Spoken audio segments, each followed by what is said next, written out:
এ যাবৎ একটা প্রশ্ন করি। আল্লাহর কাছে মানুষে অনেক কিছু চায় বা এমন অনেক কিছু আশা করে, কিন্তু আল্লাহর কাছে চায়, সে চেষ্টাও করে কিন্তু পায় না। তার কারণটা কি? আপনি সুন্দর একটি গুরুত্বপূর্ণ প্রশ্ন করেছেন।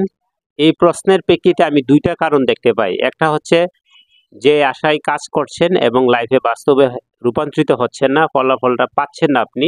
এর একটা কারণ এটা হচ্ছে এই স্বপ্নটার জন্য আপনি উপযুক্ত নন। দ্বিতীয়ত আরেকটা হচ্ছে আপনি আপনার যদি এই স্বপ্নটা বাস্তবায়ন হয় আপনার লাইফের ক্ষেত্রে পরবর্তীতে যে কোনো বিরাট আকারের ক্ষতির সম্মুখীন হতে পারে। এজন্য মহান সৃষ্টিকর্তা আপনার স্বপ্নটা বাস্তবায়ন নাও করতে পারে।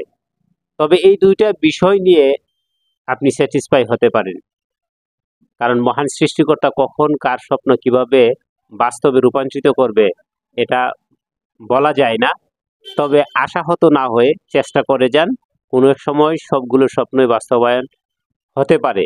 তবে এই দুইটা কারণের উপর ভিত্তি করেই মানুষের স্বপ্নগুলো লাইফে বাস্তবায়ন হয় না। একটা তো বললামই, দ্বিতীয়টা বললাম। আশা করছি বুঝতে পেরেছেন। ধন্যবাদ আপনাকে।